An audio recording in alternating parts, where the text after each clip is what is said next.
Mission आरंभाचा कार्यक्रम सुरू झाला त्यातले पहिले 3 दिवसाचे लेक्चर सुरुवातीला मी घेतलेले होते. यामध्ये तांत्रिक टीम मध्ये माझे मित्र डॉक्टर बाबासाहेब पवार, त्याचबरोबर रवी भापकर सर, आदरणीय कारले मॅडम या सर्वांच्या मार्गदर्शनाखाली आपण हा मिशन आरंभ कार्यक्रम अगदी योग्य पद्धतीने राबवत आहोत. त्याची दिशा निश्चितच योग्य आहे. आतापर्यंत मिशन आरंभ अंतर्गत एकूण 4 परीक्षा झालेल्या आहेत आणि त्याचे निकालही आपल्याला चांगल्या प्रकारे मिळत आहेत. तर माझ्या तासामध्ये आज विद्यार्थी मित्रांनो तुम्हाला फेब्रुवारी 2000 मध्ये जी मुख्य बोर्डाची परीक्षा झाली होती, महाराष्ट्र राज्य शिक्षण परिषदेने घेतलेली, या परीक्षेचा फेब्रुवारी 2000 चा पेपर माझ्याकडे आज दिलेला आहे. त्यामध्ये पेपर 1 मध्ये घटक माझ्याकडे दिलेला आहे व्यावहारिक गणित. तर यामध्ये आपण आलेल्या गणिताविषयी चर्चा करणार आहोत, गणित सोडवणार आहोत, त्यामध्ये असलेल्या पर्यायावर विचार करणार आहोत. त्याचबरोबर शेवटच्या सत्रामध्ये आमच्या शाळेला माननीय सीओ साहेबांची व्हिजिट झाली. त्या व्हिजिटच्या संदर्भाने 5 मिनिटांमध्ये मी आपल्याला सांगणार आहे आणि शेवटच्या 3-4 मिनिटांमध्ये मिशन आरंभ 4 ची जी एक्झाम झालेली आहे, मिशन आरंभ 4 च्या एक्झामचं विश्लेषण थोडक्यात आपण करणार आहोत. तर ठीक आहे विद्यार्थी मित्रांनो, करूया आपण सुरुवात आपल्याच्या घटकाला. फेब्रुवारी 2020 मध्ये जो पेपर 1 झाला होता त्यामधला गणित विषयाअंतर्गत जे एकूण 50 प्रश्न असतात त्या 50 प्रश्नांपैकी मला दिलेला जो घटक आहे व्यावहारिक गणित, व्यावहारिक गणिताचा भारांश 16% आहे. म्हणजे व्यावहारिक गणितावरती एकूण 8 प्रश्न विचारले जातात. 8 प्रश्नामध्ये व्यावहारिक गणितामध्ये 8 प्रश्नासाठी एकूण 3 प्रकरण आहेत: नफा तोटा, शेकडेवारी आणि सरळ व्याज. या 3 प्रकरणाच्या अनुषंगाने जे प्रश्न फेब्रुवारी 2020 च्या परीक्षेमध्ये आलेले आहेत त्या प्रश्नाच्या संदर्भाने आपण चर्चा करणार आहोत. तर आपणास एक बोर्डवरती गणित लिहून ठेवलेलं आहे, ते गणित सर्वांना दिसत असेल तर माझी विद्यार्थी मित्रांसाठी सूचना आहे, लेखन साहित्य जवळ असावं आणि आपण सर्वांनी या गणिताची नोंद आपल्या वहीमध्ये करून घ्यावी. प्रथमतः तुम्ही गणित लिहून घ्या. गणित लिहिल्यानंतर ते गणित सोडवण्याचा प्रयत्नही करा. तुमचा प्रयत्न आता आपण अंतिम टप्प्यात आहोत, फेज 3 मध्ये आहोत. या टप्प्यामध्ये तुम्हाला सूत्र सांगणं, गणित सोडवण्याची पद्धती सांगणं ही फारशी अपेक्षित नाहीये. तुम्ही आता परिपूर्णपणे तयार झालेला आहात. अंतिम टप्प्यामध्ये आपण आहोत. हे गणित सर्व विद्यार्थी मित्रांनी वहीत लिहून घ्यायचं आहे आणि सोडवायचं आहे. सोडवल्यानंतर यामध्ये काय ट्विस्ट आहे किंवा काय प्रॉब्लेम येणार आहे ते मी तुम्हाला सांगणार आहे. मी गणित वाचतोय, जर कोणाला दिसत नसेल, रेंजचा प्रॉब्लेम असेल तर रेंज मध्ये बसा. दर साल दर शेकडा 4 दराने 500 रुपयाचे सरळ व्याज मुद्दलीच्या दुप्पट होण्यासाठी किती वर्ष लागतील? पर्याय बोर्डवरती आहेत. पर्याय क्रमांक 1 50, पर्याय क्रमांक 2 5, पर्याय क्रमांक 3 10 आणि पर्याय क्रमांक 4 20. सर्वांनी गणित लिहिलं असेल. तुम्हाला एक गोष्ट सांगतो, honesty is the best policy. आपल्या पद्धतीने कुठल्याही कोणाचाही आधार न घेता, मदत न घेता हे गणित सोडवा. यामध्ये काय होणार आहे, हुशार विद्यार्थी आहात, मेरिट मधले विद्यार्थी आहात, सर्वजण नक्कीच चांगले सोडवणार आहात, पण होऊ काय शकतं हे मी तुम्हाला सांगणार आहे. सर्वांनी गणित लिहिलं असेल, गणित सोडवलंही असेल, इतकी तुमची प्रॅक्टिस झालेली आहे. आता हे गणित मी स्वतः सोडवतोय आणि गणित सोडल्यानंतर बोर्डाच्या परीक्षेमध्ये प्रश्न कसा विचारला जातो, पर्याय कसे असतात याची आपण चर्चा करणार आहोत. तर यामध्ये आपल्याला दिलेल्या बाबी आहेत. मुद्दल दिलेली आहे बघा,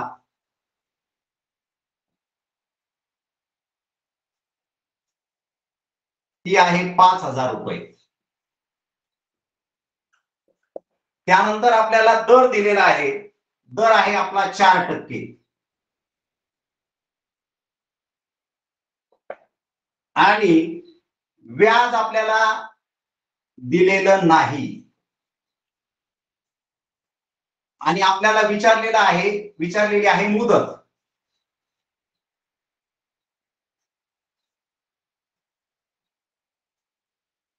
बघा, गणित आपण वाचल्यानंतर आपल्या एक गोष्ट लक्षात येते, मुद्दल दिलेली आहे, दर दिलेला आहे, व्याज मात्र आपल्याला स्पष्टपणे दिलेलं नाही.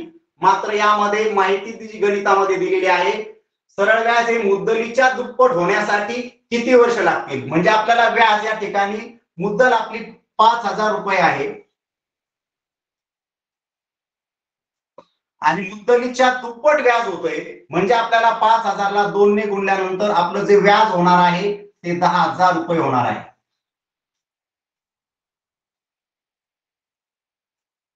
$10,000 हे आपलं व्याज आहे.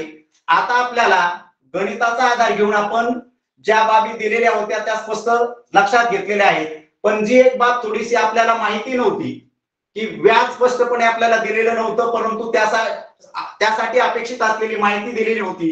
सरळ व्याज हे मुद्दलीच्या दुप्पट आहे, म्हणजे आपली मुद्दल 5,000 रुपये होती आणि त्यानुसार आपलं व्याज हे 10,000 रुपये झालेलं आहे. कधी कधी तुम्हाला शक्य नसेल लिहिणं तर स्क्रीनशॉट काढून घ्या, किंवा तुम्ही हुशार मुलं आहात, सगळ्या बाबी तुम्ही अतिशय योग्य पद्धतीने कराल अशी खात्री आहे. आता माझ्याकडे बोर्डवरती जागा मर्यादित आहे, त्यामुळे या दिलेल्या बाबी मी बोर्डवरच्या सध्या पुसतोय आणि आपल्या उदाहरणाच्या उत्तराकडे जातोय.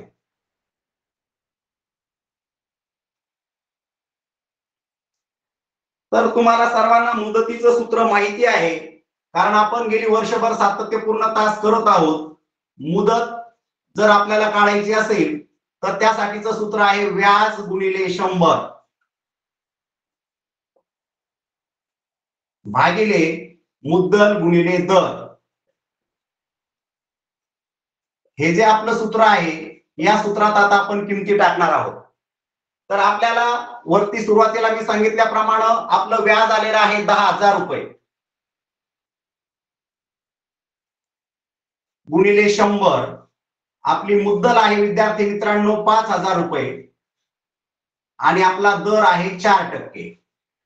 आता आपल्याला हे सोडल्यानंतर जे उत्तर मिळणार आहे ते आपल्याला पर्याय शोधायचं आहे. अशा पद्धतीने उभ्या भागाकाराची पद्धत तुम्हाला ज्ञात आहे. 5 1 5, 5 2 10, बे 1 बे, बे 2 4, बे 1 बे, बे 5 10, बे 0 0. आलेलं आपलं उत्तर आहे 50 वर्षे. हे आपलं या गणिताचं उत्तर आहे. आता मला या गणिताच्या अनुषंगाने की जे काही बोर्डाच्या परीक्षेमध्ये विचारलेले गणित आहे, एक महत्वाची गोष्ट तुमच्या लक्षामध्ये आणून द्यायची आहे. पहिला पर्याय आहे 50 आणि ते आपलं उत्तर आहे. जर विद्यार्थी मित्रांनो तुमचं माझ्याकडे लक्ष असेल आणि बोर्डकडे व्यवस्थित लक्ष असेल आणि मिशन आरंभांतर्गत होणाऱ्या सर्व क्लासचा तुम्ही जर परिपूर्ण फायदा घेत असाल तर निश्चितच आपलं ध्येय गाठण्यासाठी आपल्याला अडचण येणार नाही. तुम्ही जर पर्यायाचं निरीक्षण केलं तर मी पर्याय क्रमांक 4 जो आहे तो लाल रंगाने लिहिलेला आहे मुद्दाम. बऱ्याचशा विद्यार्थ्यांना वाटलं असेल की सरांनी एकच पर्याय वेगळ्या कलरने का लिहिलाय आणि तेच उत्तर असू शकतं अशी तुमची कल्पना असेल. परंतु विद्यार्थी मित्रांनो, माझा हा पर्याय क्रमांक म्हणजे आपला डेंजर झोन आहे. डेंजर झोन म्हणजे काय? हे उत्तर सुद्धा पर्यायात तुम्ही जर गणित सोडलं आणि तुम्ही जर गणिताचं आकलन व्यवस्थित केलं नाही तर तुमचं 20 सुद्धा उत्तर येऊ शकतं. कसं ते बघा. तुम्ही जर या ठिकाणी सरळ व्याज मुद्दलीच्या दुप्पट सांगितलेलं आहे आणि तुम्ही जर सरळ व्याजाची मुद्दल सरळ व्याज हे जर मुद्दलीच्या दुप्पट केलं नाही आणि तुम्ही सरळ व्याज जर 5,000 घेतलं, घेऊन बघा, सरळ व्याज जर 5,000 घेतलं तर 100% या गणिताचं उत्तर तुमचं 20 येणार आहे. मला सांगायचं या ठिकाणी बोर्डाच्या परीक्षेमध्ये गणित नीट समजून घ्या, गणिताचं आकलन नीट करून घ्या आणि पर्याय बारकाईने वाचायला शिका. पर्यायावरती कुठल्याही प्रकारची घाई न करता चारही पर्याय लक्षात घ्या आणि अंतिम उत्तर नोंदवताना योग्य पद्धतीने आपल्या उत्तर पत्रिकेमध्ये ते नोंदा. मी मुद्दामहून हा पर्याय वेगळ्या रंगाने लिहिला होता. जर का तुम्ही या ठिकाणी व्याज 5,000 रुपये घेतलं, गणित तुम्हाला व्यवस्थित समजलं नाही आणि अशा पद्धतीने 5,000 जर या ठिकाणी व्याज तुम्ही लिहिलं आणि सूत्र तुम्हाला माहिती आहे, कॅल्क्युलेशन तुम्ही केले तर तुम्हाला 20 उत्तर मिळेल आणि जे की 20 हे उत्तर चुकीचं असणार आहे. ठीक आहे विद्यार्थी मित्रांनो, आपलं पहिलं गणित या ठिकाणी झालेलं आहे सरळ व्याजावरचं. आता मी आपला जास्त वेळ न घालवता जसं की मी तुम्हाला सांगितलेलं आहे की व्यावहारिक गणित या अंतर्गत नफा तोटा, शेकडेवारी आणि सरळ व्याज असे 3 प्रकरण येतात आणि भारांश 16% असल्यामुळे फेब्रुवारी 2020च्या परीक्षेमध्ये या व्यावहारिक गणितावरती एकूण 8 प्रश्न विचारलेले आहेत. त्यामुळे आता पुढील गणिताकडे आपण जाऊ. पुढील गणिताकडे जाण्यापूर्वी तुम्ही सर्व गुणवंत विद्यार्थी आहात, जिल्ह्यामधील सिलेक्टेड विद्यार्थी आहात. पुढील गणित मी फलकावर न लिहिता मी गणित तुम्हाला सांगतोय. आत्ताच जे आपण गणित घेतलं हे फेब्रुवारी 2020च्या पेपरमध्ये 27 नंबरचा प्रश्न होता. आता पुढील प्रश्न जो आहे तो देखील सरळ व्याजावरचाच आहे. फेब्रुवारी 2020 या परीक्षेमध्ये 30 नंबरला जे गणित आलेलं आहे ते गणित सुद्धा सरळ व्याजावरचं आहे. सर्वांना विनंती आहे, विद्यार्थी मित्रांना, आपण गणित, तुम्ही सूत्रलेखन नक्कीच चांगलं करत असणार, सर्वांनी मी सांगतो ते गणित व्यवस्थित आपल्या वहीमध्ये लिहून घ्यायचं आहे. त्यानंतर या गणिताचे पर्याय मात्र मी बोर्डवरती लिहिणार आहे आणि गणित स्टेप बाय स्टेप आपण सोडवणार आहोत. सर्वांनी गणित लिहून घ्या. नेहाच्या बाबांनी तिच्या पहिल्या वाढदिवसाला, गणित मी बोर्डवरती लिहित नाही, श्रुतलेखनातून लिहून घ्या, कारण मला बोर्डवरती पर्याय लिहिण्यासाठी आणि गणित स्टेप बाय स्टेप सोडवण्यासाठी बोर्डवरची जागा अपेक्षित आहे. नेहाच्या बाबांनी तिच्या पहिल्या वाढदिवसाला 10,000 रुपये दर साल दर शेकडा 8 दराने बँकेत ठेवले, तर तिच्या 6व्या वाढदिवसाला तिच्या बाबांना एकूण किती रक्कम मिळेल? नेहाच्या बाबांनी तिच्या पहिल्या वाढदिवसाला 10,000 रुपये दर साल दर शेकडा 8 दराने बँकेत ठेवले, तर तिच्या 6व्या वाढदिवसाला तिच्या बाबांना एकूण किती रक्कम मिळेल? बघा विद्यार्थी मित्रांनो, फेब्रुवारी 2020च्या परीक्षेमध्ये हे गणित 30 नंबरचा प्रश्न आहे. हा 30 नंबरला प्रश्न आलेला आहे. तुम्ही सर्वांनी गणित लिहिलं असेल, व्यवस्थित गणित सोडवा. तोपर्यंत मी बोर्डवरती या गणितासाठी आवश्यक असलेले जे पर्याय आहेत ते पर्याय मांडतो.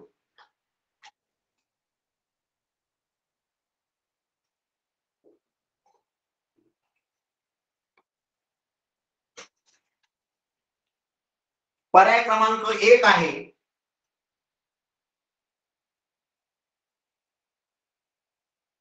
14,000.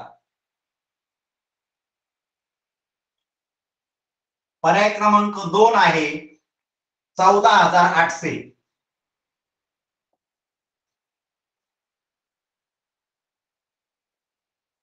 पर्याय क्रमांक 3 आहे 15,000.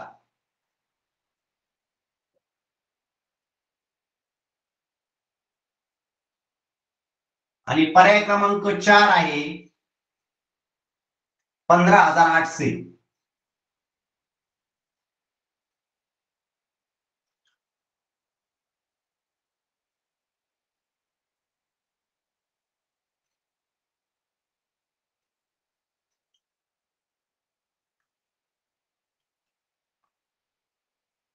हे पहा, बोर्डामधले पर्याय, बोर्डाच्या पेपर मधले पर्याय मी जसेच्या तसे घेतलेले आहेत.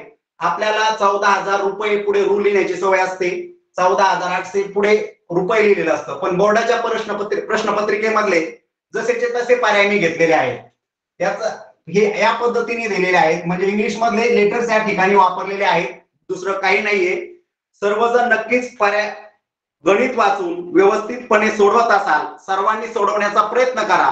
आणि त्यानंतर मी तुम्हाला एक विचारणार आहे, या पर्यायानुसार आपण जे सोडवलेलं गणित वाचून सोडवल्यानंतर पर्यायानुसार आपण कोणत्या प्रकारचं उत्तर लिहिलेलं असू शकतं हे मी तुम्हाला सांगणार आहे. ते फक्त तुम्ही तुमची खात्री करून घ्या. थोडासा वेळ देतोय तुम्हाला मी गणित सोडवण्यासाठी, आणि सोबतच गणितासाठी आवश्यक असलेल्या बाबी मी बोर्डवरती मांडतोय. आपल्याला या उदाहरणामध्ये मुद्दल दिलेली आहे. तुम्ही स्वतः विद्यार्थी मित्रांनो अगोदर सोडवा, कारण आपण अंतिम टप्प्यात आहोत. शिकण्याची ही वेळ नाहीये, फक्त आपण कुठं चुकतोय आणि त्यावरती कशा पद्धतीने आपण मार्ग शोधला पाहिजे हे आपण लक्षात घ्यायचंय.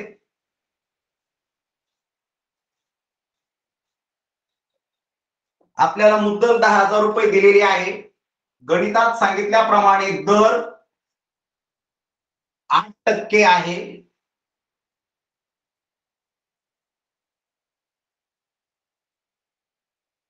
मुदत मी लिहायची ठेवतोय त्यानंतर आपल्याला व्याज काढणं अपेक्षित आहे आणि नंतर मग तिच्या बाबांना शेवटी किती रक्कम मिळेल हे आपल्याला शोधायचं आहे. म्हणजे आपल्याला या गणितामध्ये रास काढणं सुद्धा अपेक्षित आहे. नेहाच्या बाबांनी तिच्या पहिल्या वाढदिवसाला 10,000 रुपये दरसाल दर शेकडा 8 दराने बँकेत ठेवले तर तिच्या 6व्या वाढदिवसाला तिच्या बाबांना एकूण किती रक्कम मिळेल. पर्याय बोर्डवरती आहेत. हुशार विद्यार्थ्यांनी कदाचित गणित लिहून सोडलंही असेल. आता आपण सर्व मिळून म्हणजे तुम्ही मला ऑब्झर्व करताय मी कशा पद्धतीने गणित सोडणार आहे हेही पाहताय, परंतु गणितामधले बारकावे आपल्याला लक्षामध्ये या ठिकाणी घेणं अपेक्षित आहे. तर पहा या ठिकाणी आपल्याला मुदत स्पष्टपणे गणितात दिलेली नाही विद्यार्थी मित्रांनो. आता मुदत दिलेली नाही, परंतु आपल्याला मुदत काढता येण्यासाठीची पूरक माहिती गणितामध्ये दिलेली आहे. नेहाच्या बाबाने तिच्या पहिल्या वाढदिवसाला 10,000 रुपये दरसाल दर शेकडा 8 दराने बँकेत ठेवले तर तिच्या 6व्या वाढदिवसाला तिच्या बाबांना एकूण किती रक्कम मिळेल. म्हणजे पहिला वाढदिवस आहे तिचा, हे लक्षात घ्या. पहिल्या वाढदिवसाला रक्कम बँकेत ठेवलेली आहे 10,000 रुपये आणि तिथून पुढे 6व्या वाढदिवसाला किती रक्कम मिळेल. म्हणजे या ठिकाणी आपली मुदत ही विद्यार्थी मित्रांनो 5 वर्ष आहे. मुद्दाम म्हणून मी ती मागे ठेवली होती लिहायची. आपली मुदत 5 वर्ष आहे. तर मग आपल्याला काय काढायचंय या गणितामध्ये, आपल्याला व्याज काढायचं आहे सुरुवातीला. तर व्याजाचं सूत्र सर्वांना माहिती आहे. व्याज बरोबर मुद्दल गुणिले दर गुणिले काळ म्हणजे क भागिले 100. हे व्याजाचं सूत्र माहिती आहे. आता बघा आपल्याला यामध्ये किमती टाकायच्या आणि गणित सोडवायचं आहे. आपली मुद्दल किती आहे, मुद्दल आहे 10,000 रुपये. आपला दर आहे 8% आणि आपला काळ म्हणजे मुदत आहे 5 वर्ष भागिले 100. बोर्ड दिसत असेल सगळ्याला. या पद्धतीने एकक स्थानचे शून्य गेले. खाली काय शिल्लक राहिले त्याचा आपण आता पुढे या ठिकाणी गुणाकार करणार आहोत. 100 गुणिले 8 गुणिले 5, 800 गुणिले 5 आणि 500 500 8×5 = 40. विद्यार्थी मित्रांनो 4,000 रुपये आपलं व्याज आलेलं आहे. आता आपल्याला विचारलेलं आहे तिला तिच्या वडिलांना शेवटी बँकेकडून किती रक्कम मिळेल. म्हणजे या ठिकाणी आपल्याला रास काढायची आहे. पहिलं आपल्याला व्याज मिळालं आपलं 4,000 रुपये. ते शेजारी आपण सोडलेलं आहे. व्याज आपल्याला 4,000 रुपये मिळालं. आता आपल्याला रास काढायची. राशीचं सूत्र सर्वांना माहिती आहे. रास बरोबर मुद्दल अधिक व्याज.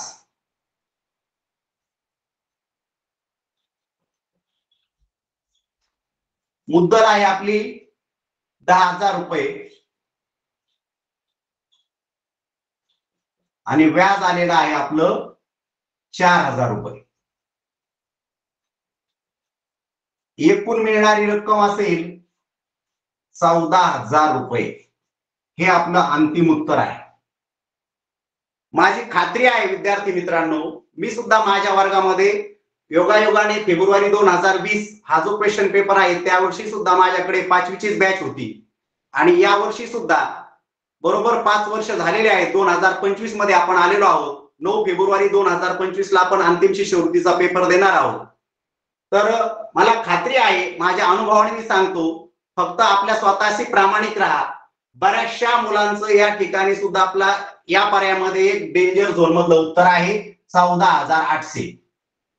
माझी खात्री आहे, मी पुन्हा एकदा वाक्य रिपीट करेल, honesty is the best policy. तुम्ही स्वतःच्या मनाला प्रश्न विचारा. 100% मला खात्री आहे जेवढे विद्यार्थी आपल्या आजच्या ऑनलाईन क्लासला जॉईन आहेत त्यापैकी बऱ्याचशा विद्यार्थ्यांचं उत्तर हे 14,800 असणार. बघा स्वतःच्या मनाला प्रश्न विचारा, आपलं उत्तर 14,800 आले की नाही आलं. परंतु मित्रांनो हे 14,800 उत्तर फसवं आहे. ते कसं फसवं आहे ज्या वेळेस विद्यार्थी मित्रांनो आपण विचार करतो की नेहाचा 6वा वाढदिवस आहे आणि 6वा वाढदिवस असल्यामुळे ती बँकेत रक्कम एकूण 6 वर्ष राहिली आणि ज्या वेळेस आपण आपली मुदत ही 6 वर्ष घेतो त्यावेळेस आपल्याला पर्यायामध्ये असणारं 14,800 उत्तर मिळतं विद्यार्थी मित्रांनो, जे की चुकीचं उत्तर आहे. मग बरोबर उत्तर कोणतं आहे? आपण आता पूर्ण कॅल्क्युलेशन करून काढलेलं आहे. बरोबर उत्तर आपलं आहे ऑप्शन नंबर 1, रुपये 14,000 एवढी रक्कम नेहाच्या बाबाला मिळेल. ठीक आहे विद्यार्थी मित्रांनो, 2 गणित झालेले आहेत. हे गणित मी आता तुम्हाला शक्य असेल आवश्यक असेल तर स्क्रीनशॉट काढून घ्या किंवा तुम्ही वहीमध्ये नोंदवलं असेल तर अतिउत्तम. हे बोर्डवरचं गणित मी पुसतोय. आपण जाऊया तिसऱ्या गणिताकडे.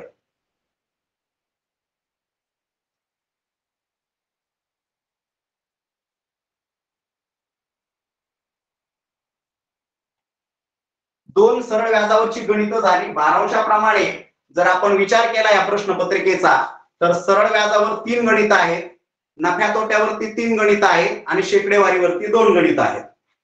एकूण 8 गणित आहेत. यानंतरच आपलं पुढील गणित आहे जे की तुम्हाला फेब्रुवारी 2020च्या प्रश्नपत्रिकेमध्ये 33 नंबरच्या प्रश्नावरती पाहायला मिळेल. 33 नंबरचा प्रश्न आहे. सर्वांनी सुरुवातीला प्रश्न व्यवस्थित लिहून घ्या. सुनंदा ताईने 33 नंबरचा प्रश्न आहे. जर का काही माझ्या विद्यार्थी मित्रांकडे 2020 ची प्रश्नपत्रिका ऑलरेडी असेल तर 33 नंबरचा प्रश्न त्या प्रश्नपत्रिकेमध्ये असा आहे. सुनंदा ताईंनी डाळिंबाच्या विक्रीतून 17,000 रुपये नफा मिळवला. 17,000 रुपये नफा मिळवला.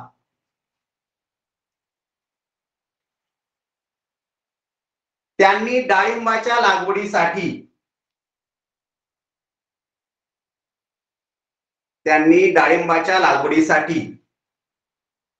7,000 रुपये, बघा गणित मी परत सांगतोय, गणित व्यवस्थित लिहून घ्या. सुनंदाताईंनी डाळिंबाच्या विक्रीतून 17,000 रुपये नफा मिळवला. त्यांनी डाळिंबाच्या लागवडीसाठी 7,000 रुपये, औषध फवारणीसाठी 5,000 रुपये, औषध फवारणीसाठी 5,000 रुपये, मजुरीसाठी 3,000 रुपये व वाहतुकीसाठी 1,000 रुपये खर्च केला. वाहतुकीसाठी 1,000 रुपये खर्च केला होता. तर डाळिंबाची एकूण विक्री किंमत किती? काही स्लो स्पीडने लिहिणारे असतील तर मी गणित पुन्हा एकदा रिपीट करतोय. सुनंदाताईंनी डाळिंबाच्या विक्रीतून 17,000 रुपये नफा मिळवला. त्यांनी डाळिंबाच्या लागवडीसाठी 7,000 रुपये, औषध फवारणीसाठी 5,000 रुपये, मजुरीसाठी 3,000 रुपये व वाहतुकीसाठी 1,000 रुपये खर्च केला होता. तर डाळिंबाची एकूण विक्री किंमत किती? पर्याय देतो विद्यार्थी मित्रांनो, बोर्डवरती पर्याय लिहितो. तुम्ही उदाहरण सोडवायचं आहे, त्यानंतर मीही सोडवणार आहे, पण सेल्फ तुम्ही सोडवा एकदा. पर्याय क्रमांक 1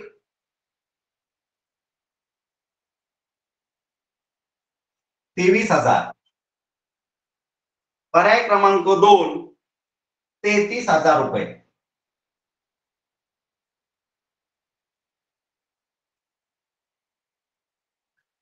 पर्याय क्रमांक 3 1,000 रुपये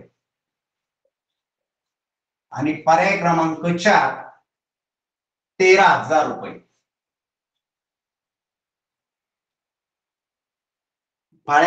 बोर्डवरचे पर्याय तुम्हाला दिसत असतील.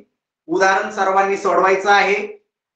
तुम्ही सोडवत असताना मीही सोडवणार आहे, परंतु स्वतः सोडवल्यानंतर नेमकं उत्तर काय येतंय आणि मी सोडवल्यानंतर नेमकं उत्तर काय आलेलं आहे, आपण कुठं चुकलोय याची खातरजमा माझं उदाहरण सोडून झाल्यानंतर प्रत्येकाने करा.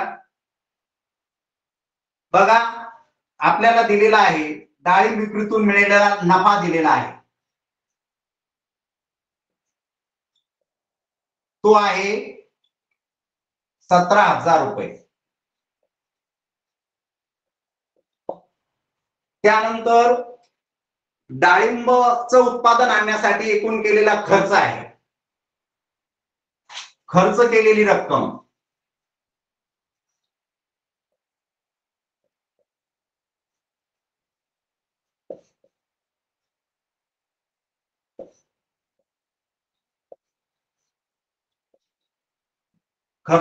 रक्कम लागवडीसाठी 7,000 रुपये. त्यानंतर औषध फवारणीसाठी 5,000 रुपये. त्यानंतर मजुरीसाठी 3,000 रुपये. आणि विद्यार्थी मित्रांनो वाहतुकीचा खर्च आहे 1,000 रुपये. अशा पद्धतीने जर आपण खर्च केलेली रक्कम लक्षात घेतली तर या सर्वांची बेरीज केल्यानंतर तोंडी आहे, सगळे राऊंड फिगर मधले आकडे आहेत, ती 16,000 रुपये येते. म्हणजेच खर्च केलेल्या रकमेला आपण विद्यार्थी मित्रांनो गणिताच्या भाषेत तुम्ही खर्च केलेल्या रकमेला खरेदी किंमत सुद्धा म्हणू शकता.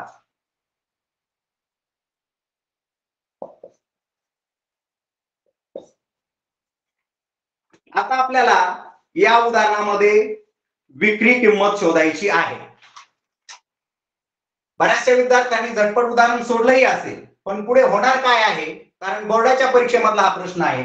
आता आपल्याला विक्री किंमत काढायची आहे.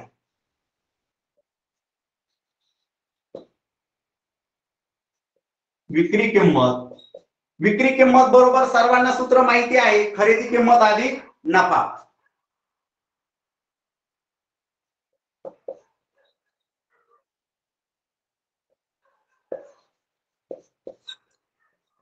मग खरेदीची किंमत म्हणजे आपण डाळिंब उत्पादनासाठी केलेला एकूण खर्च, तो आहे 16,000 रुपये.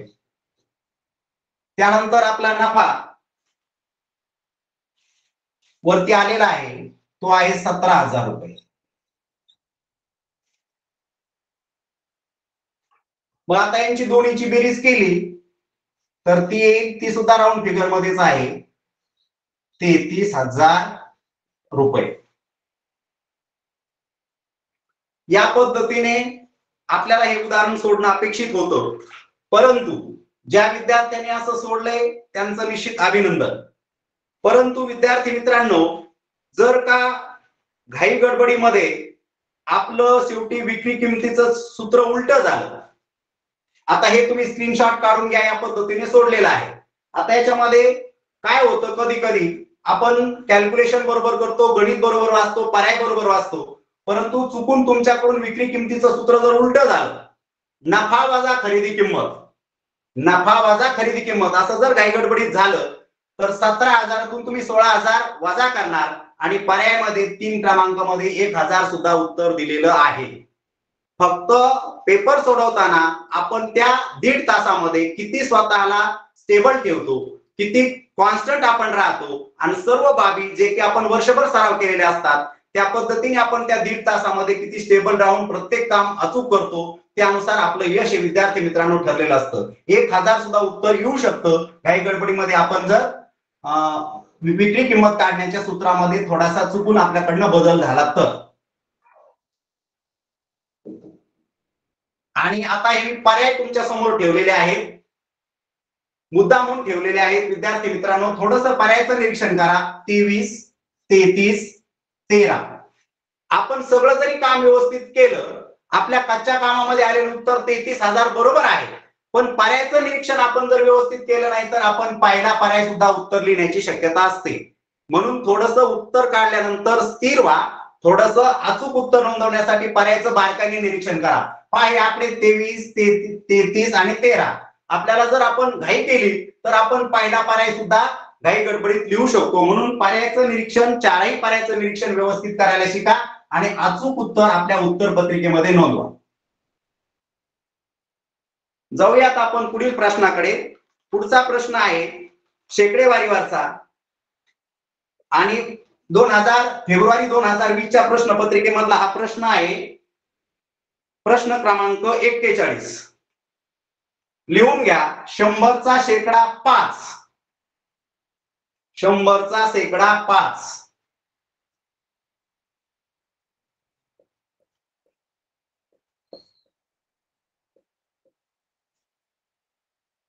शंभरचा शेकडा 5 हा 10च्या शेकडा 10 पेक्षा 100चा शेकडा 5 हा 10च्या शेकडा 10 पेक्षा कितीने लहान किंवा मोठा आहे. 100चा शेकडा 5 हा 10च्या शेकडा 10 पेक्षा कितीने लहान किंवा मोठा आहे. पर्याय आहेत. पर्याय क्रमांक 1 4 ने मोठा.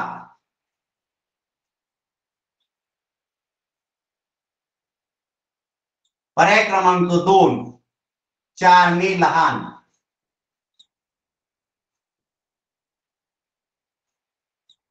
पर्याय क्रमांक 3 5 ने मोठा.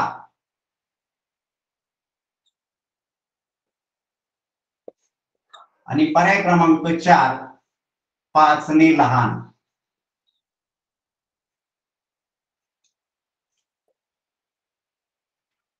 गणित कसं सोपं आहे. गणितात फारसं काही क्लिष्ट असा भाग नाहीये, पण उत्तर लिहिताना आपण कसे चुकतो ते आपण पाहूया. पर्याय बोर्डवरती दिलेले आहेत. विद्यार्थी मित्रांनो, 100चा शेकडा 5 काढणं फार सोपं आहे. 100चा शेकडा 5 आपण अशा पद्धतीने काढू शकतो. 100 गुणिले 5 छेद 100 म्हणजे 100चा शेकडा 5 येतो 5. आता आपल्याला पुढे काय करायचंय. 10चा शेकडा 10. 10चा शेकडा 10 काढायचा आहे. हेही सोपं आहे. 10चा शेकडा 10. 10 1 10 10 10 100. 10 1 10 म्हणजे 10चा शेकडा 10 1 येतो. हे तुम्ही सहजासहजी अगदी तोंडी करू शकता, परंतु परीक्षेमध्ये घाई करू नका. कच्चं काम व्यवस्थित करा. आता या दोन्ही मधला फरक किती आलेला आहे. हा फरक 5 वजा 1 फरक आलेला आहे 4चा. फक्त आता आपली गंमत कुठं आहे. पर्यायाकडे जर आपण गेलो तर मग हे उत्तर लिहिताना 4 ने मोठा लिहायचंय का 4 ने लहान लिहायचंय. फरक तर 4 आलेला आहे. तर तुम्ही तुमच्या गणितामध्ये मी तुम्हाला जे गणित लिहून दिलेलं आहे त्या गणितामध्ये या विद्यार्थी मित्रांनो 100चा शेकडा 5 हा 100चा शेकडा 5 हा या शब्दाला अंडरलाईन करा. म्हणजे आपल्याला 100चा शेकडा 5 ची तुलना करायची. हे लक्षात घ्या. मग आपल्याला 100चा शेकडा 5 हा लक्षात घेऊन 100च्या शेकडा 5 ची तुलना करायची. म्हणून आपल्याला उत्तर या ठिकाणी जर आपण पाहिलं 1 पेक्षा 5 हा 4 ने मोठा आहे. 1 पेक्षा 5 हा 4 ने मोठा आहे. परंतु आपल्याला तुलना ही 100च्या शेकडा 5 ची करायची. म्हणून उत्तर 4 ने मोठा हे आहे. उत्तर 4 ने मोठा. पहिल्याशी आपल्याला तुलना करायची आहे. म्हणून आपलं उत्तर पाहिजे 4 ने मोठा. जाऊया आपण पुढील गणिताकडे.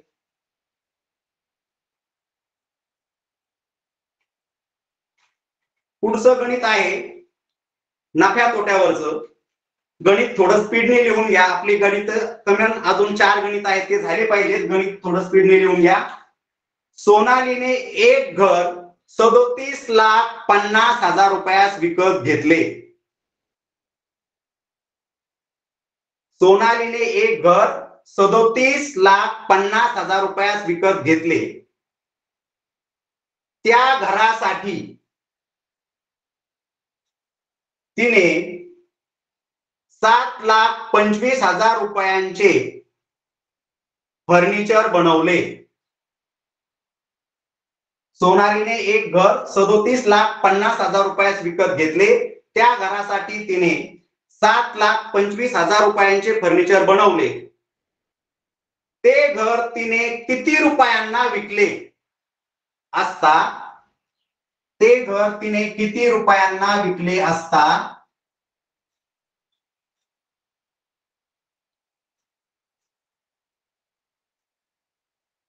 तिला 5.25 लाख रुपये नफा होईल.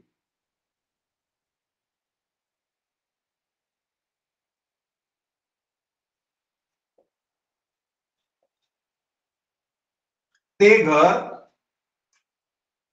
तिने किती रुपयाला विकले असता तिला 5.25 लाख रुपये नफा होईल?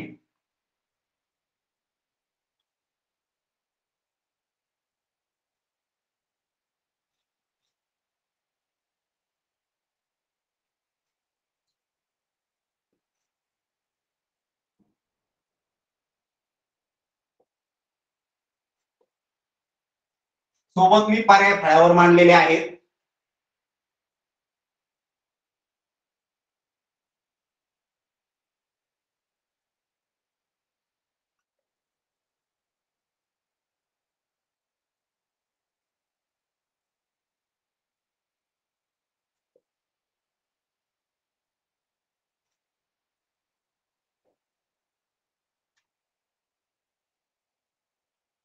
बघा विद्यार्थी मित्रांनो, गणित थोडं फास्ट पुन्हा एकदा वाचतोय. सोनालीने एक घर 37,50,000 रुपयास विकत घेतले. त्या घरासाठी तिने 7,25,000 रुपयाचे फर्निचर बनवले. ते घर तिने किती रुपयांना विकले असता तिला 5.25 लाख रुपये नफा होईल? पर्याय क्रमांक बोर्डवरती आहे. पहिला आहे 5 लाख, दुसरा आहे 50 लक्ष, तिसरा आहे 44,75,000 आणि चौथा पर्याय आहे 49,50,000. हे 4 पर्याय फळ्यावरती आहेत. चला सोडूया आपण. तर बघा, आपल्याला सोनालीच्या घराची खरेदी किंमत लक्षात घ्यायची आहे. खरेदी किंमत किती होती ती बघूया आपण. तिने ते घर 37,50,000 रुपयाला विकत घेतलेलं आहे. 37,50,000. त्यानंतर तिने 7,25,000 रुपयाचं फर्निचर बनवलेलं आहे. अधिक 7,25,000 एवढी खरेदी किंमत होईल विद्यार्थी मित्रांनो. याची जर तुम्ही बेरीज केली तर ही बेरीज, आता थोडासा वेळेची मर्यादा आहे, याची जर बेरीज केली तुम्ही ह्या खरेदी किमतीमध्ये तिने प्रत्यक्ष विकत घेताना दिलेली रक्कम आणि विकत घेतल्यानंतर फर्निचरसाठी केलेला खर्च, तर याचं उत्तर येतंय 44,75,000.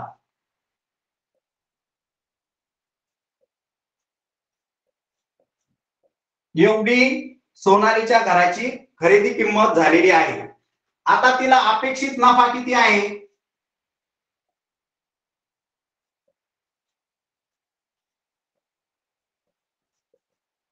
तर अपेक्षित नफा, आता इथे थोडीशी गणितामधला ट्विस्ट लक्षात घ्या विद्यार्थी मित्रांनो. त्यांनी 5.25 लाख रुपये असं अक्षरी संख्या गणितामध्ये दिलेली आहे. मग आपल्याला अपेक्षित असलेला नफा 5.25 लाख रुपये कसे लिहायचे हे जर आपल्याला लक्षात आलं तर आपल्याला गणित सोडवताना अडचण येणार नाही. 5.25 लाख म्हणजे 5 लाख पूर्ण आणि लाखाचा पाऊण भाग म्हणजे वरती 25,000. ही 5.25 लाख रुपये जी किंमत आहे, तिला अपेक्षित असलेला जो नफा आहे तो अशा पद्धतीने आपल्याला लक्षात घ्यावा लागेल. मग तिला अपेक्षित असलेला नफा 5.25 लाख रुपये आपल्याला ती गणितामध्ये अक्षरी दिलेला आहे. ते अंकी आपल्याला व्यवस्थित मांडता आलं पाहिजे. इथं चुका होतात विद्यार्थ्यांकडून. 1,500, 2,500, 2,500 लिहिताना चुका होतात. म्हणून 5.25 लाख रुपये हा जो तिला अपेक्षित असलेला नफा आहे तो व्यवस्थित लिहा. आता पुढचं काम सोपं आहे. मग आता आपल्याला तिची विक्री किंमत काढायची आहे. विक्री किंमत बरोबर काय येईल? मग आपल्याला ते सूत्र माहिती आहे, खरेदी किंमत अधिक नफा.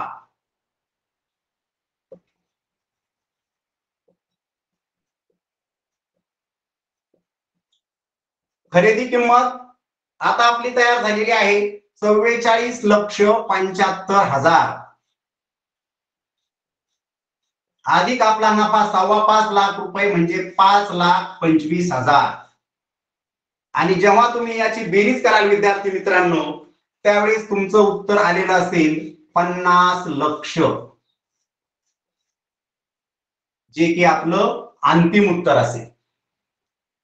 आता बघा, पर्यायामध्ये मी तुम्हाला पुन्हा रिपीट करतोय, जो की माझा अनुभव आहे. विद्यार्थी सगळ्या गोष्टी वर्षभर राबलेले असतात, मेहनत केलेली असते, परंतु परीक्षेमध्ये थोडे गोंधळून जातात आणि बोर्डाच्या परीक्षेमध्ये नेमकं याच पद्धतीने विद्यार्थ्याला फसवण्याचा प्रयत्न केला जातो.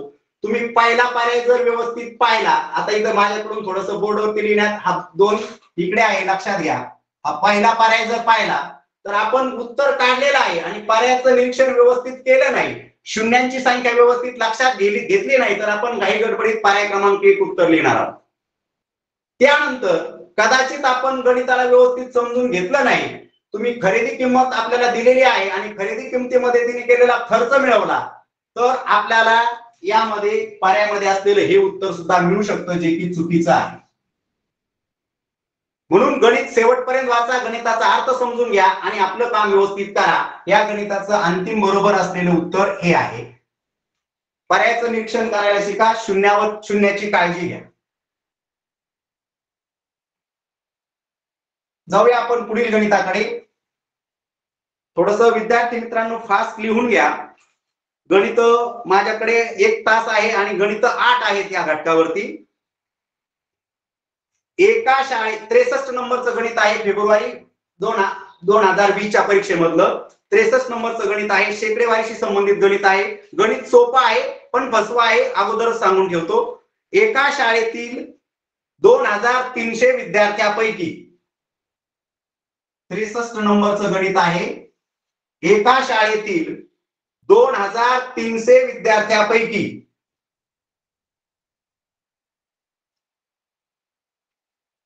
70% विद्यार्थी दररोज सूर्यनमस्कार घालतात.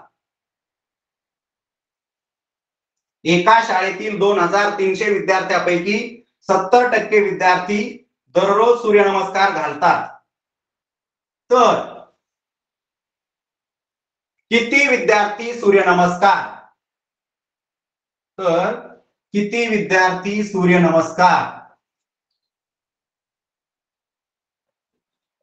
घालत नाहीत?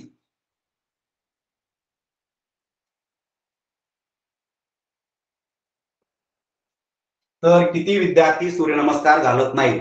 एका शाळेतील 2300 विद्यार्थ्यांपैकी 70% विद्यार्थी दररोज सूर्यनमस्कार घालतात. तर किती विद्यार्थी सूर्यनमस्कार घालत नाहीत? पर्याय जर दिसत नसेल, काही प्रॉब्लेम असेल तर मी फळ्यावर मांडलेले आहेत, तरी पण तोंडी सांगतोय. पहिला पर्याय आहे 1610, दुसरा पर्याय आहे 690, तिसरा पर्याय आहे 590, चौथा पर्याय आहे 1410. गणित एकदम सोपं आहे, सोडवा आणि काय गंमत होती ती जरा बघा. फक्त डोकं स्थिर ठेवून सोडवा आणि काय गंमत झालेली आहे असेल काही विद्यार्थ्यांच्या बाबतीत ते मी नंतर सांगतो. तरी तुम्हाला अगोदर क्ल्यू दिलेला आहे, गणित नीट वाचा. गणित सोपं आहे. एकूण विद्यार्थी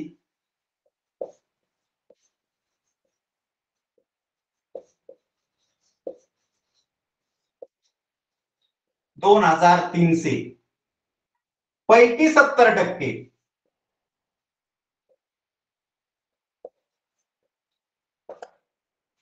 आता हे काम सोपं आहे, याला आपण असं करू शकतो, 100 पैकी 70, तर 2300 पैकी किती? एकदम सोपं. याचे जर आपण कॅल्क्युलेशन केले तर हा शून्य गेला, हा शून्य गेला, हा शून्य गेला, हा शून्य गेला आणि नंतर यांचा जर आपण गुणाकार केला राहिलेल्या संख्येचा 70 गुणिले 23, या गुणाकाराचं उत्तर काही हुशार विद्यार्थ्याने काढलेलं सुद्धा असेल. 70 गुणिले 23 हे उत्तर येईल 1610. इथपर्यंत आपण आलेलो आहोत आणि समजा मी पेपर देतोय, परीक्षेला मी बसलेलो आहे. मी लगेच काय करणार विद्यार्थी मित्रांनो, जे की तुमच्यापैकी नक्कीच आता काहीने केलेलं आहे, मी लगेच हा पर्याय उत्तर लिहून टाकणार. याचं कारण सांगतो का, तुम्ही गणित वाचताना गणिताच्या शेवटपर्यंत गेलेला नाही, म्हणून मी हे उत्तर लिहून टाकणार. सगळं काम मी व्यवस्थित केलंय, मला सगळ्या गोष्टी येत आहेत, तरीही मी 2 मार्क गमावून बसलेलो आहे. याचं कारण म्हणजे मी गणित शेवटपर्यंत नीट विद्यार्थी मित्रांनो वाचलेलं नाहीये. हे आपलं उत्तर नाहीये. हे जे विद्यार्थी निघालेले आहेत हे 2300 विद्यार्थ्यांपैकी सूर्यनमस्कार घालणारे विद्यार्थी आहेत. आणि आपल्याला विचारलेलं आहे किती विद्यार्थी सूर्यनमस्कार घालणार नाही. आपण 2300 पैकी 70% काढलेत. नमस्कार घालणाऱ्या विद्यार्थ्यांची संख्या आपल्याला मिळालेली आहे, जी की पहिल्याच पर्यायात दिलेली आहे आपल्याला फसवण्यासाठी. मग आता आपल्याला उत्तर कसं काढायचंय? हे सूर्यनमस्कार घालणारे विद्यार्थी आहेत. आता आपल्याला सूर्यनमस्कार न घालणारे काढायचे. मग आपल्याला एकूण विद्यार्थी आहेत 2300. त्यापैकी सूर्यनमस्कार घालणारे विद्यार्थी मिळालेले आहेत ते आहेत 1610. जेव्हा आपण याची वजाबाकी अचूक करू आणि याची वजाबाकी केल्यानंतर आपल्याला मिळणारे उत्तर जे आहे ते आहे 690. किती आहे? 690. आणि हे आपलं पर्याय क्रमांक 2 मधलं या प्रश्नाचं अचूक उत्तर आहे.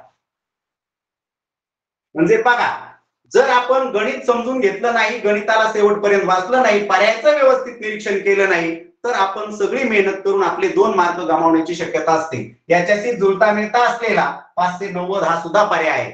म्हणून माझी सगळ्या विद्यार्थ्यांना एक रिक्वेस्ट असेल की पर्याय बारकाईने पहा. हे सगळे बोर्डाच्या परीक्षेमधले गणित आहेत विद्यार्थी मित्रांनो. असे पर्याय इतके दिसायला सिंपल वाटतात, परंतु ते उत्तराशी जवळ असणारे पर्याय असतात. अशा वेळेस आपण कुठल्याही प्रकारची घाई गडबड न करता आपलं काम अचूक केलं पाहिजे. ठीक आहे विद्यार्थी मित्रांनो, स्क्रीनशॉट काढून घ्या किंवा तुम्ही लिहिलंही असेल. जाऊया आपण पुढील 2च गणित आहेत आता या माझ्या घटकावरचे, फेब्रुवारी 2020 च्या परीक्षेमध्ये आलेले. पुढचं गणित आहे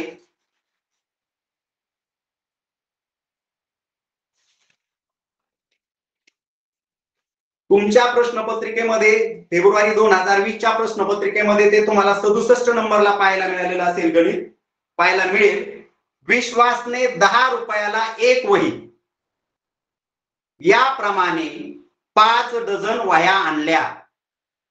विश्वासने 10 रुपयाला एक वही याप्रमाणे 5 डझन वह्या आणल्या. थोडं स्पीड घ्या विद्यार्थी मित्रांनो, 67 नंबरचं गणित आहे.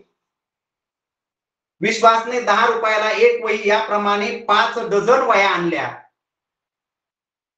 त्यातील 5 वह्या खराब आढळल्यामुळे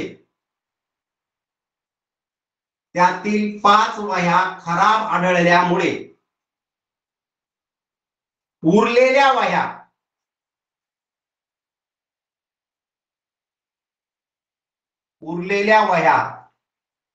त्याने 715 रुपयाला विकल्या. उरलेल्या वह्या त्याने 715 रुपयाला विकल्या. या व्यवहारात त्याला प्रत्येक वही मागे किती रुपयाचा फायदा झाला? विश्वासने 10 रुपयाला एक वही याप्रमाणे 5 डझन वह्या आणल्या. त्यातील 5 वह्या खराब आढळल्यामुळे उरलेल्या वह्या त्याने 715 रुपयाला विकल्या. या व्यवहारात त्याला प्रत्येक वही मागे किती रुपयाचा फायदा झाला? पर्याय बोर्डवरती आहेत.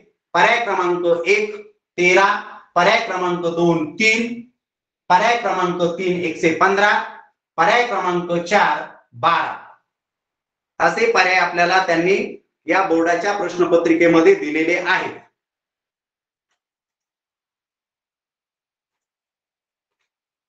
तुम्ही गुणवंत विद्यार्थी आहात, हुशार विद्यार्थी आहात, नक्कीच प्रश्न व्यवस्थित सोडवणार आहात.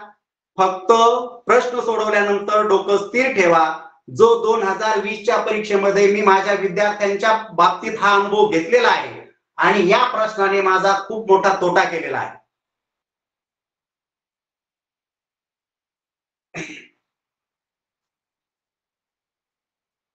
बघूया आपण. खरेदी किंमत आपल्याला लक्षात घ्यावी लागेल. 5 डझन वह्या प्रत्येकी 10 रुपयाप्रमाणे. मग 5 डझन वह्या आहेत, 5 डझन आणि डझनामध्ये 12 म्हणजे एकूण वह्यांची संख्या आहे 60 वह्या. आता आपल्याला खरेदी किंमत काढायची 60 वह्यांची. एक वही 10 रुपयाला म्हणजे 60 वह्यांची खरेदी किंमत आली 600 रुपये. पैकी विद्यार्थी मित्रांनो 5 वह्या खराब झाल्या, मग शिल्लक वह्या विक्रीसाठी किती राहिल्या? 5 वह्या खराब.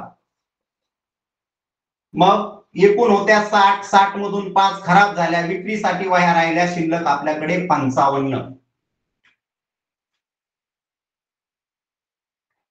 आता आपल्याला या 55 वह्याची विक्री किंमत दिलेली आहे.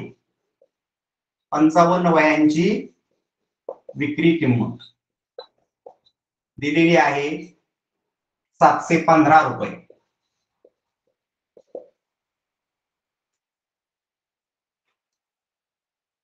आता आपल्याला नफा काढायचा आहे,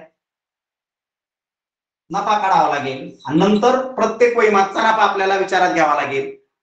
नफा बरोबर विक्री किंमत वजा खरेदी किंमत तुम्हाला माहिती आहे, मी सूत्र लिहित नाही, डायरेक्ट किंमत लिहितो. 715 वजा 600 आणि याचं उत्तर येईल 115.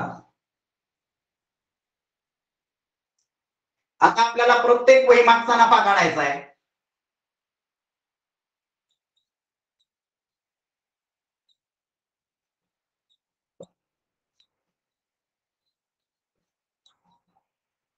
इथं मी थांबतोय विद्यार्थी मित्रांनो. आता वेळ थोडा कमी आहे, नाहीतर तुम्हाला थोडी संधी दिली असती मी. तर पहा, आपण एवढं गणित केलेलं आहे आणि हे उत्तर पर्यायामध्ये सुद्धा आहे. हे उत्तर पर्यायामध्ये आहे, परंतु हे आपल्या प्रश्नाचं उत्तर नाही, कारण आपल्याला प्रत्येक वही मागचा नफा विचारलेला आहे हे लक्षात घ्या. म्हणून बोर्डाचे गणित अवघड नसतात, आपण त्याला किती आपल्या बुद्धीप्रमाणे समजून घेतो, आपल्याला त्याचं किती आकलन होतं आणि मग आपण उत्तर कसं काढतो यावर आपल्या काही गोष्टी अवलंबून असतात. हे उत्तर नाहीये. आता याही पुढचे जाऊन एक गोष्ट महत्वाची सांगतो विद्यार्थी मित्रांनो. ज्या वेळेस फेब्रुवारी 2020 ला अंतिम परीक्षा झाली, त्या अंतिम परीक्षेमध्ये गणिताच्याच प्रश्नपत्रिकेमध्ये फक्त पेपर 1 च्या प्रश्नपत्रिकेमध्ये 5 प्रश्न बोर्डाला रद्द करावे लागलेले आहेत. म्हणजे 6 प्रश्न रद्द करावे लागलेले आहेत. म्हणजे 2020 चा जी मेरिट लिस्ट लागली विद्यार्थी मित्रांनो, ती 288 पैकीच लागलेली होती. तुम्हाला मी अगदी प्रश्न क्रमांक सुद्धा सांगतो, कोणते प्रश्न क्रमांक बोर्डाला रद्द करावे लागलेले आहेत. तुम्ही नोट डाऊन सुद्धा करून घेऊ शकता. प्रश्न 6वा, 24, 32, 43, 57, 67. 6, 24, 32, 43, 57, 67 एवढे 6 प्रश्न बोर्डाला रद्द करावे लागलेले आहेत. आणि मेरिट लिस्ट डिक्लेअर करताना 288 पैकी मेरिट लिस्ट डिक्लेअर करावी लागलेली आहे. आणि त्यामध्ये विद्यार्थी मित्रांनो हा आपला 67वा प्रश्न आहे, ज्याचं उत्तर पर्यायात तुम्हाला मिळणार नाही. मग मी आता ज्यावेळेस आदरणीय कारले मॅडमने मला सांगितलं की सर तुम्हाला व्यावहारिक गणितावरती 2 फेब्रुवारी 2020 ची प्रश्नपत्रिका सोडून घ्यायची आहे, त्यावेळेस मी प्रश्नपत्रिका पाहिली पुन्हा एकदा बारकाईने. तर प्रश्नपत्रिका पाहिल्यानंतर आता तुम्हाला लक्षात येईल हा प्रश्न प्रश्नपत्रिकेतला बाद झालेला आहे, कारण पर्यायात उत्तर नाही. परंतु आता तुमच्या माहितीसाठी सांगतो, फक्त या गणितामध्ये जर का तुम्ही उरलेल्या वह्या त्याने 715 ऐवजी जर तुम्ही 765 घेतले, किती घेतले? 765 जर नफा मिळाला असं जर घेतलं तर मग हे उत्तर सुटू शकतं विद्यार्थी मित्रांनो. तिथं प्रश्नामध्ये जर 765 असते तर आपलं उत्तर या ठिकाणी पर्याय क्रमांक 2 आलं असतं. प्रत्येक वही मागे 3 रुपये नफा मिळाला असता. कसा मिळाला असता 3 रुपये नफा प्रत्येक वही मागे? तर आपल्याला ज्या ठिकाणी 715 आपण घेतलंय इथं आपण 765 घेतले असते आणि मग 765 जर घेतले असते तर मिळणारा नफा हा 165 रुपये झाला असता. मिळणारा नफा हा 165 रुपये झाला असता. आणि 165 भागिले 55, कारण एकूण वह्या 55 आहेत, प्रति वही मागे किती नफा मिळाला हा भागाकार केल्यानंतर येणारे उत्तर आहे 3 रुपये. आणि मी म्हटलं या प्रश्नामुळे खूप मोठा तोटा झाला. जे हुशार विद्यार्थी होते, पर्यायात उत्तर नाही म्हणून त्या गणिताला बऱ्याच वेळ त्यांनी डोकं लावलं, बऱ्याच वेळ प्रयत्न केला आणि पर्यायाने त्यांचं नुकसान असं झालं की त्यांना वेळ कमी पडला आणि गणितामधले पुढचे 70च्या नंतरचे प्रश्न अतिशय सोपे होते, परंतु वेळेअभावी त्यांना ते प्रश्न सोडवता आले नाहीत. किंवा त्यांनी ते अंदाजे गोल करून दिले आणि ते सोपे प्रश्न सुद्धा त्यांचे मार्क त्या ठिकाणी त्यांना मिळालेले नाही. जाऊया शेवटच्या प्रश्नाकडे. हाही प्रश्न तसाच आहे. एवढा प्रश्न सर्वांनी काळजीपूर्वक घ्या जो की परीक्षेमध्ये या प्रश्नांची उत्तर योग्य पद्धतीने दिलेली नाहीत. 71वा प्रश्न. दीपने 2000 रुपये, एवढाच प्रश्न आपण घेणार आहोत आणि थांबणार आहोत. दीपने 2000 रुपये 4 वर्षासाठी, दीपने 2000 रुपये 4 वर्षासाठी दरसाल दर शेकडा 8 रुपये दराने ठेवले. दरसाल दर शेकडा 8 रुपये दराने ठेवले व परीने 4000 रुपये,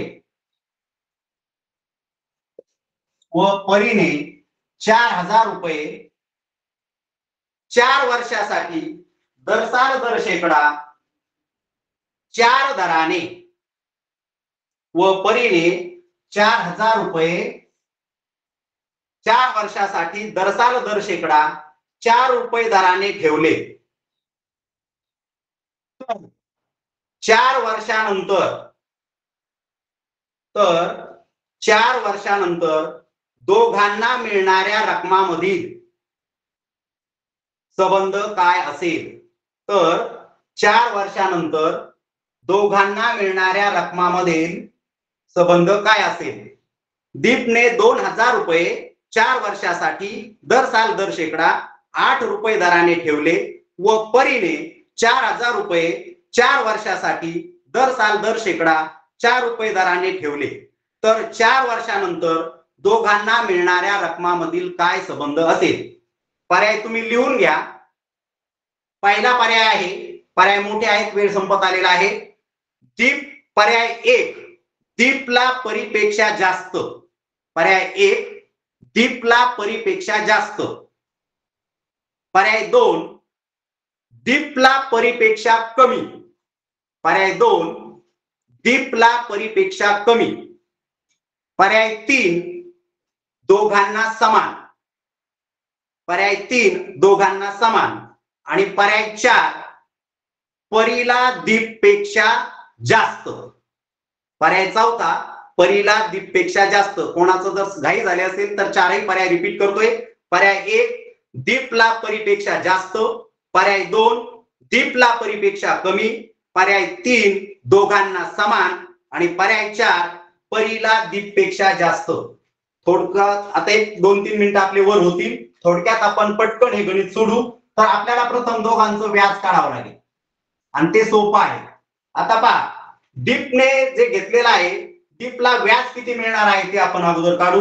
दीपची मुद्दल आहे 2000 रुपये. त्यानंतर दर आहे 8 रुपये आणि त्याचा कालावधी आहे 4 वर्ष भागिले 100. दीपला मिळणारं व्याज 20 गुणिले 8 गुणिले 4. दीपला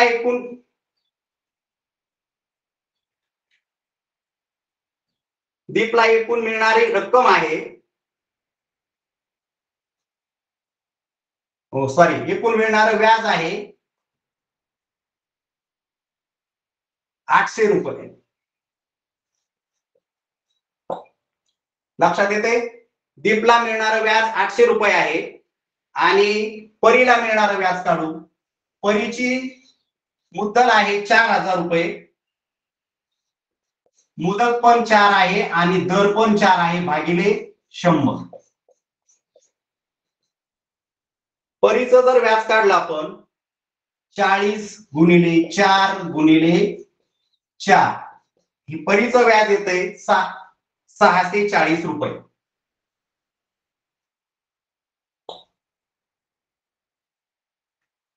आता आपल्याला यांचं व्याज मिळालेलं आहे. व्याज मिळाल्यानंतर आपल्याला रास काढावी लागणार आहे, कारण आपल्याला दोन्हीच्या रकमेतला फरक काढायचा आहे. दोन्हीची रास आपल्याला लक्षात घ्यावी लागेल. राशीचं सूत्र तुम्हाला माहिती आहे, मुद्दल अधिक व्याज. मग या ठिकाणची मुद्दल आहे 2000 अधिक व्याज 800 रुपये.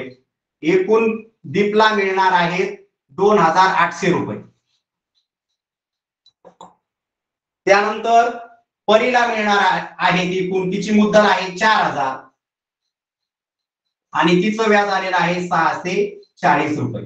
म्हणून परीला एकूण मिळणार आहे 4,640 रुपये एकूण मिळणार आहे.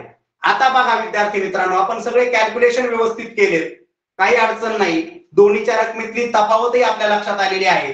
तर आता आपण या ठिकाणी मी थोडासा पेन बदलतोय. जर या दोन रकमेची तुलना केली, 2800 हे 4600 पेक्षा 4,640 पेक्षा मोठे आहेत. त्यानंतर आपण ही तुलना अशी केली, 4,640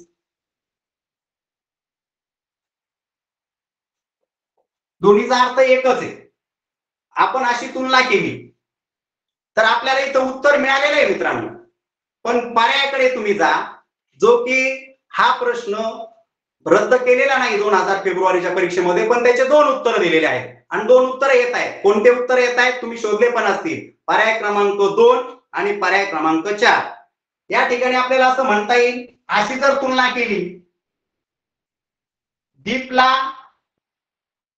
दीपला परीपेक्षा कमी, परीची रक्कम जास्त आहे, दीपला परीपेक्षा कमी हे पण उत्तर येतं, किंवा परीला दीपपेक्षा जास्त हे पण उत्तर येतं.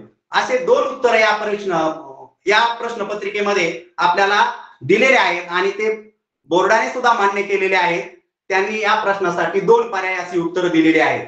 माझ्याकडे जो घटक आला होता विद्यार्थी मित्रांनो, व्यावहारिक गणित, त्या अंतर्गत आपण सर्व 8ही गणित या प्रश्नपत्रिकेमध्ये सोडलेले आहेत. कारण याचा भारांश हा 16% होता आणि नफा तोटा, शेकडेवारी आणि सरळ व्याज या 3 प्रकरणावर मिळून 8 गणित या परीक्षेमध्ये आलेले होते. आपण ते 8ही गणित सोडलेले आहेत. तुमचा 5 मिनिटं वेळ वर घेतला त्याबद्दल दिलगिरी व्यक्त करतो आणि फक्त जाता जाता 1-2च मिनिटं माझ्यासाठी सर्व विद्यार्थी मित्रांनो थांबा. आपल्या जिल्ह्याचे शिव आदरणीय आशिष येरेकर साहेब यांनी आमच्या सौंदळा शाळेला भेट दिली. भेट दिल्यानंतर ते माझ्या 5वीच्या वर्गात आलेले होते. 5वीच्या वर्गामध्ये आल्यानंतर त्या वर्गामध्ये एकूण भरगच्च भरलेला वर्ग पाहून ते म्हणाले, ग्रामीण भागामध्ये एवढी विद्यार्थी संख्या आणि इतके भरगच्च वर्ग भरलेला आहे. खूप समाधान व्यक्त केलं. त्यानंतर त्यांनी इस्रोला सहलीसाठी गेलेल्या मुलाचं अभिनंदन केलं, त्याचं कौतुक केलं. त्याचबरोबर सर्वात महत्वाचं आपला मिशन आरंभ हा जो कार्यक्रम आपण वर्षभर राबवत आहोत, या अनुषंगाने विद्यार्थ्याला प्रश्न विचारले, नवोदय आणि शिष्यवृत्तीच्या धर्तीवर प्रश्न विचारले आणि विशेष म्हणजे सर्व विद्यार्थ्यांनी चांगल्या प्रकारे प्रश्न सोडून योग्य प्रतिसाद दिला. त्याचबरोबर आमच्या शाळेच्या भौतिक सुविधा पाहिल्या, इतर 2 वर्गाची पडताळणी केली. एकंदरीत शाळेचा दर्जा पाहून, गुणवत्ता पाहून शिवसाहेबांनी समाधान व्यक्त केलं. त्याबद्दल पुनश्च एकदा मी आमच्या शाळेच्या वतीने आदरणीय साहेबांचे मनपूर्वक धन्यवाद देतो, आभार मानतो. आणि एकच शेवटचा मिनिट घेतो की मिशन आरंभची जी आपली 4थी सराव परीक्षा झाली, विद्यार्थी मित्रांनो फारसं उतावीळ होऊ नका असं मी म्हणेल. ते 4 नंबरला झालेला जो मिशन आरंभचा सराव पेपर होता, तो सराव पेपरची काठिण्य पातळ, प्रश्न चांगले होते पण काठिण्य पातळी फारशी नव्हती. अगदी माझ्या वर्गाचं उदाहरण द्यायचं ठरलं तर 44 विद्यार्थी आहेत आणि जी गुणवत्ता यादी काढलेली आहे, एकट्या माझ्या वर्गातले त्या गुणवत्ता यादीमध्ये 17 विद्यार्थी आहेत आणि 200च्या पुढं 44 पैकी 200च्या पुढं 19 विद्यार्थी आहेत. तर सांगायचा हेतू असा, त्या प्रश्नपत्रिकेला आपण ज्या अनुषंगाने ते प्रश्न सोडवलेत, प्रश्न सोपे होते, परंतु बोर्डाच्या परीक्षेमध्ये आपण जर पाहिलं तर आता 8 प्रश्न आपण फॉलो केले. हे प्रश्न फॉलो करत असताना आपल्या लक्षात येते की पर्याय कसे थोडेसे कॉम्प्लिकेटेड बनवून ठेवलेले असतात. उदाहरणाचा अर्थ लावण्यासाठी विद्यार्थ्यांना कसं विचार करायला भाग पाडलं जातं. सरळ सरळ प्रश्नामध्ये माहिती न देता त्या प्रश्नाला पूरक अशी माहिती कशी दिली जाते हे आपण लक्षात घेतलं पाहिजे. म्हणून या ठिकाणी आपण सर्वांनी, आता मला भरपूर जवळजवळ 1 तास वेळ दिला. 1 तासामध्ये मला ज्या गोष्टी माझ्याकडे आलेल्या होत्या ती माझ्या पद्धतीने तुमच्या समोर मांडण्याचा प्रयत्न केला. सर्व विद्यार्थी मित्र, सर्व शिक्षक बंधू भगिनी, त्याचबरोबर मिशन आरंभांतर्गत काम करणारी तंत्रस्नेही टीम आणि आदरणीय सीओ साहेब, आदरणीय शिक्षणाधिकारी साहेब यांनी जो हा पॅटर्न राबवलेला आहे नगर जिल्ह्यामध्ये, त्याला नक्कीच यश मिळेल आणि सर्व विद्यार्थ्यांना 9 फेब्रुवारी 2025 रोजी होणाऱ्या शिष्यवृत्तीसाठी संपूर्ण अहमदनगर जिल्ह्यातील प्राथमिक शिक्षकाच्या वतीने मनपूर्वक शुभेच्छा. All the best all of you. Thank you.